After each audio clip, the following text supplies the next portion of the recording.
Hello my dear students, आज की इस सिंपल सी नाउन की क्लास में हम नाउन के कुछ बेहतरीन से कंसेप्ट्स को और कुछ बेहतरीन से एरर्स को पढ़ेंगे, जानेंगे, सीखेंगे, समझेंगे, जिससे कि नाउन की जो अंडरस्टैंडिंग है वो बढ़ सके। तो चलिए बिना किसी देरी के इन बहुत ही अच्छे एडवांस लेवल के एरर्स को पढ़ना शुरू करते हैं।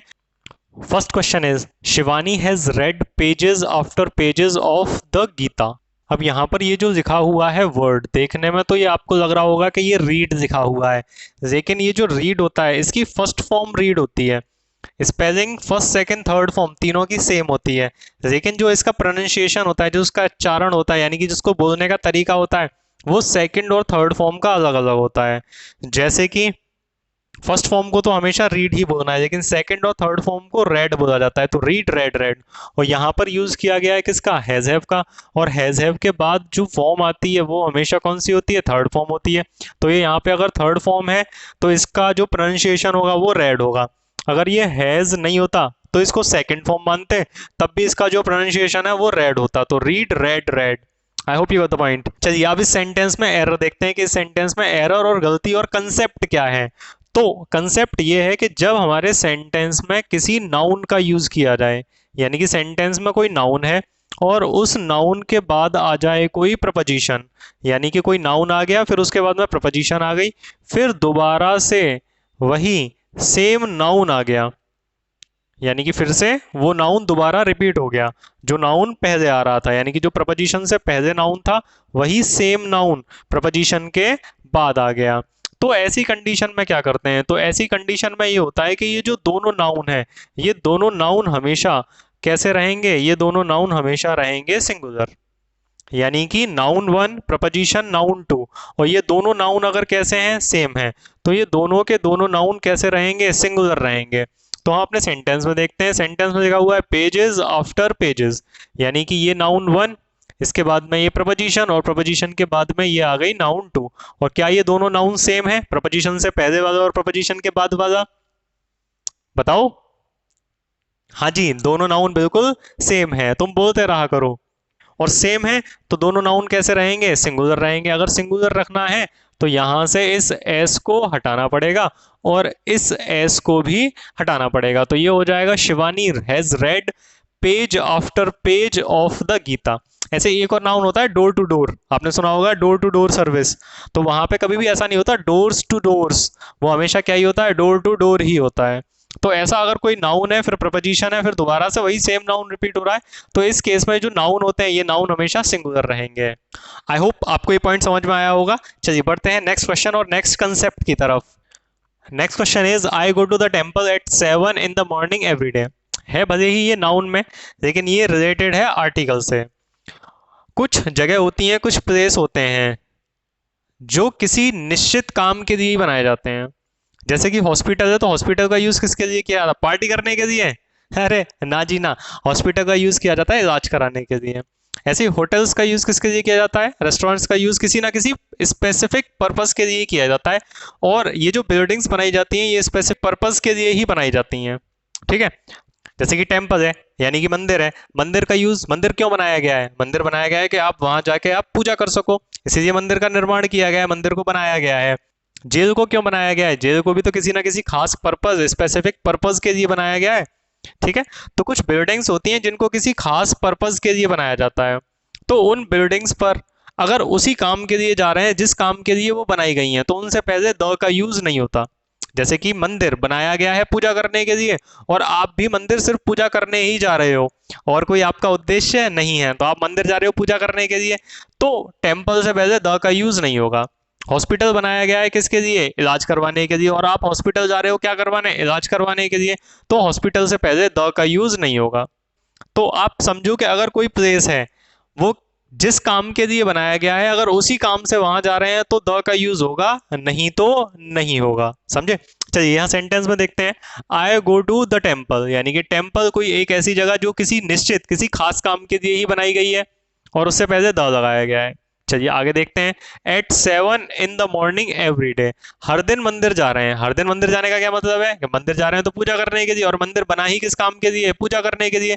तो जो जगह जिस काम के लिए बनाई गई है, जो प्लेस जिस काम के लिए बनाया गया है, अगर उसी काम को करने वहां जा रहे हैं तो उससे पहले द का यूज नहीं करते। Next question is the driver showed great talent in keeping the brake failed car under control. Very nice. यानी कि ये जो ड्राइवर था इसने दिखाया, क्या दिखाया भैया? ग्रेट टैलेंट, एकदम महान काम किया इसने, ग्रेट टैलेंट दिखाया इन कीपिंग द कार, यानी कि रखने के लिए कार को, कैसे रखने के लिए? ब्रेक फेल्ड कार को अंडर कंट्रोल रखने के लिए जो ड्राइवर था उसने कौशल दिखाया। अच्छा, महान। ठीक है, चलिए इसमें अब दो वर्ड होते हैं, एक वर्ड होता है टैलेंट और एक वर्ड होता है स्किल। टैलेंट एक ऐसा गुण होता है जो आपके अंदर बचपन से होता है, और स्किल एक ऐसा गुण होता है जिसे आप नॉलेज लेके धीमे धीमे प्रैक्टिस के साथ सीखते हैं। तो अब बताओ, आपके कार चलाना टैलेंट है या फिर स्किल है? कार चलाना क्या आप नेचुरली बचपन से ही जानते हैं या फिर उसको आप नॉलेज से, एक्सपीरियंस से सीखते हैं? हाँ जी, कार को तो हम नॉलेज से, एक्सपीरियंस से सीखते हैं। तो कार चलाना क्या है? एक कार चलाना एक स्किल है। बहुत सारे बच्चे ऐसे होते हैं जो कहीं पे भी कुछ भी गाना वाना नहीं सीखते, लेकिन उनके अंदर नेचुरली टैलेंट होता है गाना गाने का। उन्होंने कहीं सीखा नहीं है, उन्होंने उस चीज़ की कोई प्रैक्टिस नहीं की है, लेकिन फिर भी उनके अंदर वो कला है। तो अगर वो कला बचपन से ही है तो वो टैलेंट है, और अगर आपने उस कला को सीखा है, आपने उसकी प्रैक्टिस की है, आपको उसकी नॉलेज है, आप उसकी प्रैक्टिस कर रहे हैं, तो वो स्किल है। तो अब आप खुद बताओ, ड्राइवर क्या बचपन से ही, क्या ये अभिमन्यु था जो माता जी के पेट में से ही गाड़ी चलाना सीख कर आया था? ना जी ना, इसने तो प्रैक्टिस के साथ में गाड़ी चलाई है, गाड़ी चलानी सीखी है, इसकी प्रैक्टिस की है। तो अगर प्रैक्टिस की है तो प्रैक्टिस करने वाले गुण को क्या कहते हैं? स्किल कहते हैं। तो यहाँ पर ग्रेट टैलेंट ना होके, ये क्योंकि ये टैलेंट नहीं है ना इसका, ये क्या हो गई? इसकी स्किल हो गई। तो यहाँ पे हो जाएगा ग्रेट स्किल।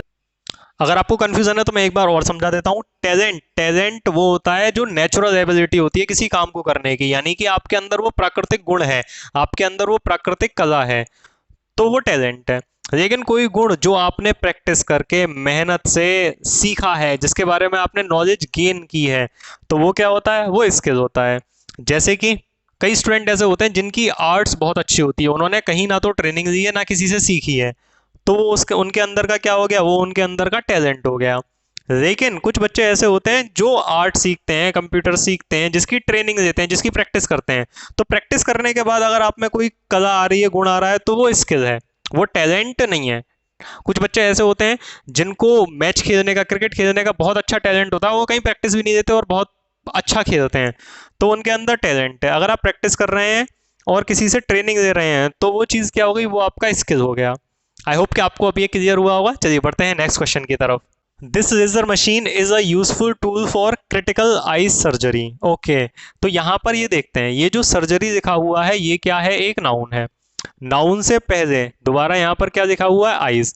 तो जब कोई एक नाउन है और उस नाउन से पहले भी नाउन आ जाए, यानी कि पहले तो एक नाउन दे ही रखा है, एक नाउन पहले से ही है, और उस नाउन से पहले भी कोई दूसरा नाउन आ जाए, तो ये जो नाउन होता है ये बन जाता है एडजेक्टिव।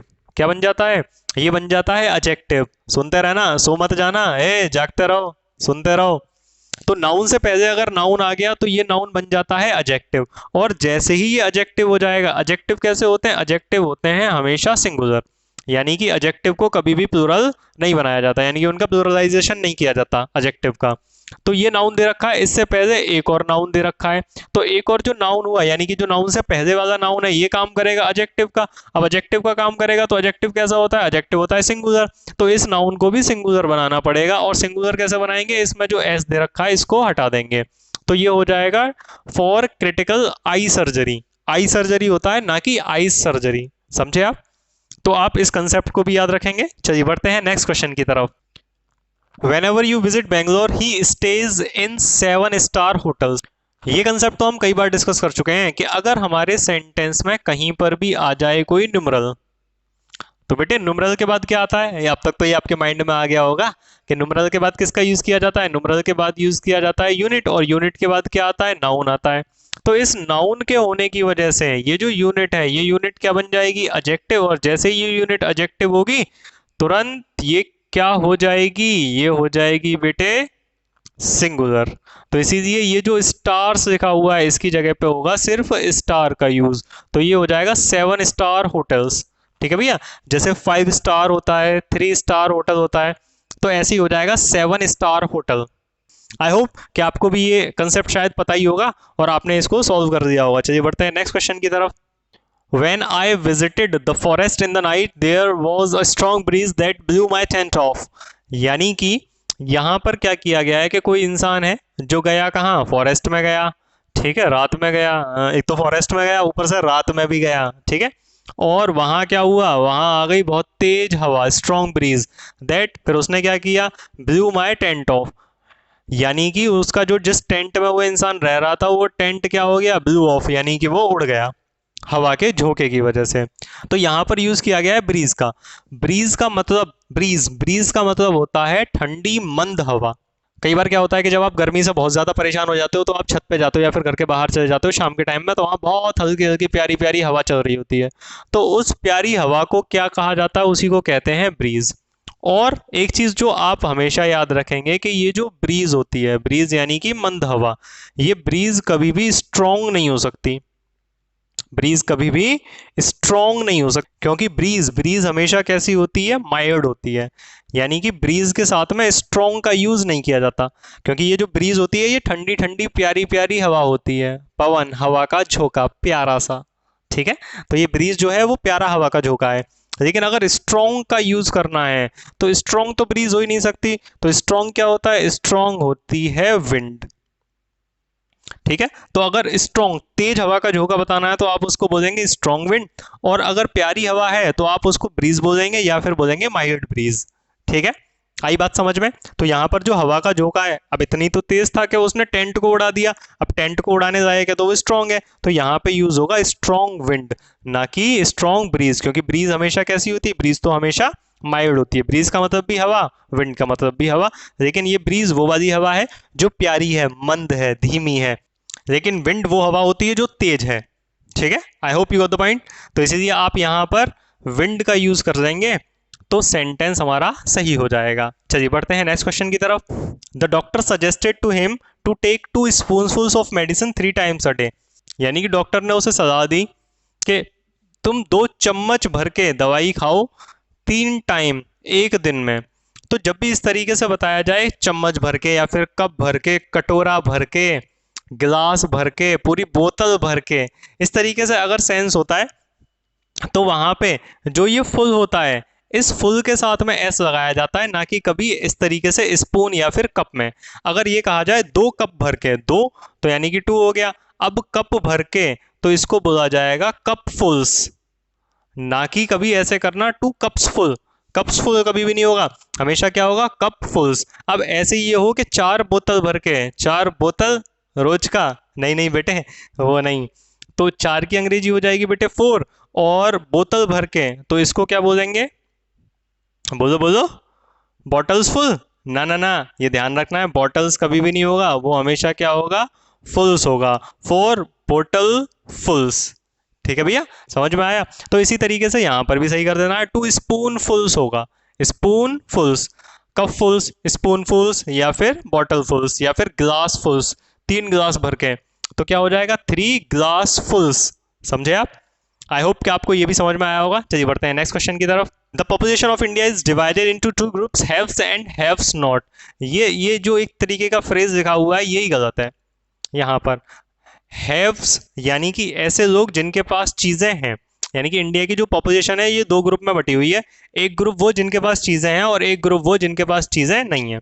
तो हैव्स का मतलब वो ग्रुप हो गया जिनके पास में चीजें हैं, और जो दूसरा ग्रुप है जो रहित वर्ग है, यानी कि जिनके पास चीजें नहीं है, जो बिना चीजों के रह रहा है, उसको क्या कहते हैं, उसको कहते हैं हैव नॉट्स, ना कि हैव्स नॉट, समझे आप। तो एक ग्रुप हो गया हैव्स वाला और एक ग्रुप हो गया हैव नॉट्स वाला, ये जानेंगे आप। ऐसा नहीं करेंगे कि इस हैव में यहां पर इधर एस नहीं लगाना नॉट के साथ में, अगर नॉट आ रहा है तो वहां पे आप हैव नॉट्स का यूज करेंगे, और इसका मतलब होगा वो ग्रुप जिसके पास चीजें नहीं है, समझे आप। I hope you got the point. चलिए बढ़ते हैं नेक्स्ट क्वेश्चन की तरफ। Next question is I read the letter and understand its content. कुछ वर्ड ऐसे होते हैं भैया जो हमेशा प्लूरल रहते हैं, कुछ वर्ड ऐसे होते हैं जो ऑलवेज प्लूरल वाली कैटेगरी में होते हैं और इनके लास्ट में एस आता है, ठीक है। एक तो इनकी कैटेगरी कैसे हुई, ऑलवेज प्लूरल वाली कैटेगरी हुई, यानी कि ये हमेशा कैसे रहेंगे, प्लूरल रहेंगे, और ऑलवेज प्लूरल होने के साथ साथ इनके लास्ट में हमेशा क्या आएगा, एस आएगा, और इस एस को आप हटा नहीं सकते, यानी कि ऑलवेज प्लूरल विद एस, यानी कि एस होने के साथ साथ भी ये प्लूरल है, ठीक है। और एस कैसा रहता है, अनरिमूवेबल, यानी कि उस एस को आप हटा नहीं सकते, जैसे कि जीन्स, पैंट्स, शूज, बहुत सारे वर्ड्स मैं करा चुका हूं आपको इस तरीके से, और इन्हीं में है ये कंटेंट। अब ये जो कंटेंट वर्ड है, ये वर्ड कैसा है, ऑलवेज प्लूरल है, लेकिन किसके साथ में आता है, ये एस के साथ में आता है, तो कंटेंट तो नहीं हो सकता, हमेशा क्या ही होगा, कंटेंट्स होगा। तो यही गलती यहां पर है, कंटेंट दे रखा है, इसको कंटेंट्स होना चाहिए। तो I read the letter and understand its contents, क्योंकि ये जो कंटेंट्स वर्ड है ये कभी भी सिंगुलर हो ही नहीं सकता, जब ये सिंगुलर हो ही नहीं सकता तो इसको प्लूरल बना दो, तो इसमें क्या कर देंगे, एस लगा देंगे, और इस एस को आप कभी भी हटाना मत, इस कंटेंट को और इस एस को कभी भी दूर मत करना प्लीज, ठीक है। I hope you got the point. चलिए बढ़ते हैं नेक्स्ट क्वेश्चन की तरफ। Stones were being pelted at the police officers by the angry mob. ओहो, ये क्या लिखा हुआ है, स्टोन्स, स्टोन्स का मतलब होते हैं पत्थर, पत्थरबाज जो होते हैं, तो पत्थर फेंकने की क्रिया क्या कहलाती है, पेल्ट, ठीक है। स्टोन पेल्टर्स, स्टोन पेल्टर्स वो होते हैं जो पत्थरबाज होते हैं, पत्थर फेंकते हैं, देखे होंगे आपने बहुत सारे लोग पत्थर पर जो पुलिस पे कभी भी पथराव कर देते हैं। तो स्टोन्स फेंके जा रहे हैं पुलिस पर, पुलिस ऑफिसर्स पर, किसके द्वारा, एंग्री मॉब के द्वारा। अब यहाँ पर जो केस बन रहा है, जो एरर बन रहा है, वो हो रहा है सुपरफ्लॉस। सुपरफ्लॉस का मतलब होता है जरूरत से ज्यादा शब्दों का यूज कर देना, सुपरफ्लॉस का मतलब होता है जरूरत से ज्यादा शब्दों का यूज कर देना। जैसे कई बार आप भी क्या करते हो या फिर नहीं करते हो ऐसे, कि कोई चीज अगर मीठी करनी है तो उसमें चीनी भी डाल दी और बूरा भी डाल दिया, ऐसा कभी करते हो, क्योंकि ये जरूरत से ज्यादा है, या तो चीनी डालो या फिर बूरा डालो, दोनों में से कुछ मत डालो, हमेशा मिश्री डाला करो, मिश्री का यूज किया करो, और वो भी धागे वाली मिश्री, ठीक है। चीनी का यूज बंद कर दो, दिमाग सही हो जाएगा आपका जो खराब होता जा रहा है। तो सुपरफ्लूस का मतलब होता है जरूरत से ज्यादा चीजों का यूज करना। अब इस मॉब का मतलब ही क्या होता है, इस मॉब का मतलब होता है गुस्से वाली भीड़। जब मॉब का मतलब ही हो गया गुस्से वाली भीड़, तो क्या इससे पहले एंग्री लगाने की कोई जरूरत है, कोई जरूरत नहीं, क्योंकि ये सुपरफ्लूस हो रहा है, क्योंकि मॉब का मतलब ही क्या हो रहा है, मॉब का मतलब ही हो रहा है गुस्से वाली भीड़। तो इससे पहले ये बताना जरूरी नहीं है कि यहाँ पर गुस्से वाली भीड़ है, क्योंकि मॉब ने पहले ही बता दिया कि जो भीड़ है वो कैसी है, उत्तेजक है, आक्रामक है और गुस्से वाली भीड़ है। तो मॉब से पहले अगर एंग्री लगा देंगे तो ये क्या हो जाएगा, ये हो जाएगा सुपरफ्लूस, और उसको आप अवॉइड करेंगे, ठीक है। जैसे कि आप बताते हो कि हम तैर रहे हैं, तो क्या आप ये बताते हो कि हम पानी में तैर रहे हैं, और कहाँ तैरोगे, और भी कहीं तैर देते हो क्या, नहीं ना। तो वी आर स्विमिंग, अब in the river, in the pool बता सकते हो, लेकिन आपको ऐसे नहीं बोलना चाहिए we are swimming in water, ये तो गलत हो जाएगा, क्योंकि तैरोगे तो सिर्फ पानी में ही। तो मॉब ने ही बता दिया कि जो मॉब यानी कि जो भीड़ है ये कैसी है, गुस्से वाली है, तो इसीलिए इससे पहले एंग्री लगाने की जरूरत नहीं है। I hope you got the point. चलिए बढ़ते हैं नेक्स्ट क्वेश्चन की तरफ। I think it is not your book, it is somebody's else. Okay, तो जब भी अगर कभी आपके सेंटेंस में आ जाए समबडी, एनीबडी, नोबडी, तो आप इसके साथ क्या लगा सकते हैं, अपोस्ट्रोफी एस लगा सकते हैं। समबडी, समबडीज यानी कि किसी का, समबडीज वॉलेट यानी कि किसी का वॉलेट, समबडीज पेन यानी कि किसी का पेन, ठीक है। अपोस्ट्रोफी एस यहाँ पे पोजेशन बताता है, और इसकी हिंदी होती है काकी के, सुन रहा है तू, काकी के, ठीक है भैया। तो अपोस्ट्रोफी एस की हिंदी होती है काकी के। लेकिन लेकिन अगर इस समबडी के साथ में थोड़ा सा चेंज हो जाए, कि समबडी तो हो लेकिन समबडी के साथ क्या आ जाए, एल्स आ जाए, तो अब जो अपोस्ट्रोफी एस लगाया जाएगा वो इस एल्स के साथ में लगाया जाएगा। भले ही यहाँ पे हमिंग साउंड है, लेकिन फिर भी आप एल्स के साथ में ही एस लगाएंगे, फिर समबडी के साथ में नहीं आएगा अगर एल्स आ गया तो। अगर एल्स नहीं आ रहा है तो समबडी, नोबडी, एनीबडी, इनके साथ में अपोस्ट्रोफी एस रहेगा। लेकिन अगर एल्स आ गया तो ये बेचारा यहां से भाग के इस एल्स के पास चला जाएगा, ठीक है। I hope you got the point. तो अब बताओ इस सेंटेंस में क्या गलती है, अब एल्स आ गया तो बेचारा ये यहां से भाग के इधर आ जाएगा एल्स के पास, समबडी एल्सेज, अब ये फुल स्टॉप भी हटेगा यहां से, ये आएगा यहां पर। तो I think it is not your book, it is somebody else's, ये किसी और की किताब है, यहां से हटके ये इस एल्स के पास आ जाएगा। आई hope you got the point. चलिए बढ़ते हैं नेक्स्ट क्वेश्चन की तरफ। The astronomer who predicts future has arrived. ओहो, दो वर्ड होते हैं, एक होता है एस्ट्रोनॉमर, और जो दूसरा वर्ड है, दूसरा वर्ड क्या होता है, दूसरा वर्ड होता है एस्ट्रोलॉजर। अब इन दोनों में डिफरेंस क्या है, दोनों दोनों वर्ड किससे बने हैं, एस्ट्रो, एस्ट्रो, चलो इसको हाईलाइट करके देखते हैं कि ये जो वर्ड बने हैं ये वर्ड बने हैं एस्टर पर, किस पर बने हैं, एस्टर। और ये जो एस्टर होता है, इस एस्टर का मतलब होता है स्टार, स्टार यानी कि तारे। तो एस्ट्रोनॉमर भी तारे इससे रिलेटेड है। इसी पर एक और वर्ड बन जाता है एस्ट्रोनॉट, एस्ट्रोनॉट। अब ये जो नॉट लिखा हुआ है यहाँ पर, इस नॉट का मतलब है यात्री और एस्ट्रो का मतलब है तारे। तो एस्ट्रोनॉट कौन होता है, जो तारों की यात्रा करता है, यानी कि जो स्पेस में जाता है उसी को क्या कहते हैं, एस्ट्रोनॉट कहते हैं। तो एस्ट्रोनॉमर वो साइंटिस्ट होता है जो तारों के या फिर स्पेस के बारे में पढ़ाई करता है। ठीक है, वो साइंटिस्ट होता है जो स्पेस के बारे में पढ़ाई करता है। और एस्ट्रोलॉजर वो इंसान होता है जो तारे, ग्रह, नक्षत्र का इंसान के जीवन पर क्या प्रभाव पड़ता है उसकी पढ़ाई करता है। तो अब फ्यूचर जो बताएगा किसी भी इंसान का, यानी कि जो सबका फ्यूचर बता देता है, तो फ्यूचर बताने का काम कौन करता है, एस्ट्रोलॉजर। क्योंकि वो ग्रह नक्षत्र देख देते हैं कि बेटे तुम्हारा मंगल बहुत भारी है, तुम पे तो दिक्कत आएगी, ठीक है, तुम्हारा ये बहुत हल्का चल रहा है, तुम्हारा माइंड बहुत हल्का चल रहा है, ठीक है। तो ये फ्यूचर बता देते हैं तारे, ग्रह, नक्षत्र की स्थिति को देखकर। तो उनको कहा जाता है एस्ट्रोलॉजर। और जो नासा वाले होते हैं या फिर इसरो वाले होते हैं, ये सब कौन होते हैं, ये होते हैं एस्ट्रोनॉमर। ठीक है, तो फ्यूचर बताने का काम कौन करेगा, फ्यूचर बताने का काम करेंगे एस्ट्रोलॉजर। तो यहां से एस्ट्रोनॉमर को हटाकर किसको बिठा देंगे, एस्ट्रोलॉजर को। तो ये हो जाएगा एस्ट्रोलॉजर, क्योंकि फ्यूचर बताने का काम कौन करता है, एस्ट्रोलॉजर करता है। ये भी क्वेश्चन हो गया, ठीक। चलिए बढ़ते हैं नेक्स्ट क्वेश्चन की तरफ। My teacher lives by the principles he professes, यानी कि जो हमारे टीचर हैं, जो मेरे टीचर हैं, वो उन्हीं सिद्धांतों पर जीवन जीते हैं जो वो बताते हैं, जिनकी वो वकालत करते हैं, जिनको वो पढ़ाते हैं, सिखाते हैं, उन्हीं पर वो अपने जीवन को जीते हैं, उन्हीं रूल्स पर वो अपने जीवन को, उन्हीं सिद्धांतों पर अपने जीवन को चलाते हैं, जीते हैं। ठीक है, अब यहां पर प्रिंसिपल भी दो होते हैं, एक होता है प्रिंसिपल और दूसरा भी क्या होता है, दूसरा भी होता है प्रिंसिपल। अब ये जो दो प्रिंसिपल हैं, इन दोनों की स्पेलिंग थोड़ी सी चेंज है। इस प्रिंसिपल में आ रहा है PLE और इसमें आ रहा है PAL। ठीक है, तो अब इनको याद करने के लिए हम निमोनिक बना सकते हैं। निमोनिक वो ट्रिक होती हैं, निमोनिक वो ट्रिक होती हैं जो वर्ड्स को याद करने के लिए बनाई जाती हैं। ठीक है, तो ये जो प्रिंसिपल होता है, प्रिंसिपल कौन होता है, कॉलेज का कोई मेन इंसान, कॉलेज का कोई मेन इंसान। तो प्रिंसिपल मेन इंसान, तो इस ए की वजह से आप याद रख पाएंगे कि प्रिंसिपल PAL वाला है। ठीक है, और यहां क्या आ रहा है, यहां आ रहा है LE। तो इस प्रिंसिपल का मतलब होता है क्या, रूल, क्योंकि रूल के लास्ट में भी क्या आता है, LE। तो जब प्रिंसिपल का मतलब हो प्रधानाचार्य, तो प्रधानाचार्य होता है स्कूल या कॉलेज का मेन इंसान जो सबको परेशान करता रहता है। ठीक है, वो मेन इंसान। तो मेन इंसान, मेन की अंग्रेजी में MA आता है, तो प्रिंसिपल हो जाएगा ए वाला।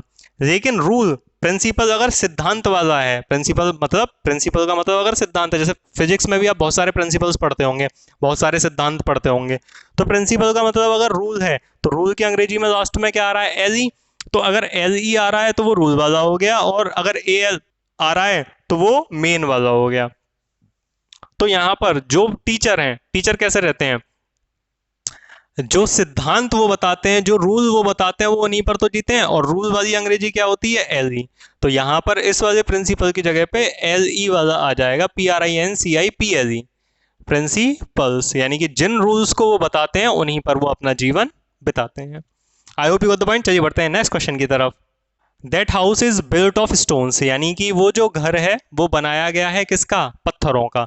अब आप एक चीज जानो बेटे, कि अगर स्टोन की बात की जा रही है, ठीक है, तो स्टोन वैसे तो काउंटेबल होते हैं, लेकिन अगर स्टोन का यूज किया जा रहा है सेंटेंस में किसकी तरह, मटीरियल नाउन की तरह, किसकी तरह, मटीरियल नाउन की तरह अगर इसका यूज किया जा रहा है, तो ये हो जाता है सिंगुलर अनकाउंटेबल नाउन। और जितने भी सिंगुलर अनकाउंटेबल नाउन होते हैं वो हमेशा हमेशा कैसे होते हैं, सिंगुलर होते हैं। और मटीरियल नाउन वो होते हैं जिनसे कोई चीजें बनाई जा रही है। स्टोन बताया ही इस वजह से गया है कि यहाँ पे कुछ बनाया गया है। अगर बनाया गया है किसी चीज से तो वो हो गया मटेरियल नाउन, क्योंकि ये घर बनाया गया है किससे बनाया गया है, स्टोन से, तो स्टोन क्या है, उसका मटेरियल हो गया। तो जब स्टोन का यूज मटेरियल नाउन की तरह किया जाता है तो ये होता है अनकाउंटेबल, और अनकाउंटेबल नाउन हमेशा कैसे होते हैं, सिंगुलर। तो जो सिंगुलर होता है उसमें तो कभी भी गलती से भी क्या नहीं लगाते, एस या ई एस नहीं लगाते। तो यहाँ पे स्टोन का यूज मटीरियल नाउन की तरह किया जा रहा है, तो इसीलिए यहाँ से इसमें से इस एस को हटा देंगे। तो ये भी हो गया सही। चलिए बढ़ते हैं नेक्स्ट क्वेश्चन की तरफ। Don't put your sign on any blank paper. चलिए इसके कंसेप्ट को समझते हैं। पजेसिव एडजेक्टिव जैसे कि ये हो गया माई, या फिर अवर, या फिर क्या हो सकता है योर, या फिर हो सकता है हिज, या फिर हर, या फिर इट्स, या फिर लास्ट में हो जाएगा देयर। ठीक है। अगर इनकी बात की जाए तो इनके बाद हमें हमेशा क्या चाहिए होता है, इनके बाद हमेशा नाउन आएगा। जैसे खाना खाने के बाद एक गिलास पानी, पानी, एक गिलास पानी चाहिए होता है। तो ऐसे ही इन पजेसिव एडजेक्टिव के बाद में हमें हमेशा क्या चाहिए होता है, नाउन चाहिए होता है। यानी कि अगर कभी भी पजेसिव एडजेक्टिव आएगा तो उसके बाद में हम नाउन का यूज करेंगे, या फिर नाउन से पहले हम पजेसिव एडजेक्टिव का यूज करेंगे। समझे आप? चलिए इस कंसेप्ट को अपने सेंटेंस में चेक करते हैं कि सेंटेंस में कोई पजेसिव एडजेक्टिव है। हाँ जी, यहाँ दे रखा है। और पजेसिव एडजेक्टिव के बाद क्या चाहिए, पजेसिव एडजेक्टिव के बाद चाहिए नाउन। लेकिन यहाँ पे दे रखा है साइन, और ये जो साइन होता है, साइन तो क्या है, वर्ब है। यानी कि जगह ये किसकी हुई, प्लेस किसका हुआ, नाउन का। और नाउन की जगह पर कौन है, वर्ब है। हो सकता है तुम्हारी जगह हो, तुम्हारी जगह कोई और दे दे, तो क्या तुम ऐसा होने दोगे, अपनी जगह पे किसी और को जाने दोगे? कभी नहीं, भाग के तो तुम ही जाओगे कि मेरी जगह है तो मैं ही जाऊंगा। ठीक है। तो ऐसी जगह किसकी है, जगह है नाउन की, लेकिन बैठा कौन है इस पर, वर्ब। तो इस वर्ब को चेंज करना पड़ेगा किसमें, नाउन में। तो साइन, साइन का नाउन क्या बन जाता है, साइन का नाउन हो जाता है सिग्नेचर। तो यहाँ पे साइन का यूज ना करके, क्योंकि ये वर्ब है, इसको हटा देंगे और इसकी जगह पे इसका नाउन फॉर्म लगाएंगे, जो कि क्या होता है, सिग्नेचर। तो ये हो जाएगा don't put your signature on any blank paper. I hope कि आपको ये समझ में आया होगा। तो ऐसे ही दी इंग्लिश अल्फा के साथ में बहुत अच्छे अच्छे प्यारे प्यारे कंसेप्ट सीखते रहिए, आगे बढ़ते रहिए, लेकिन हिंदी से जुड़े रहिए। Thank you so much. Fearless.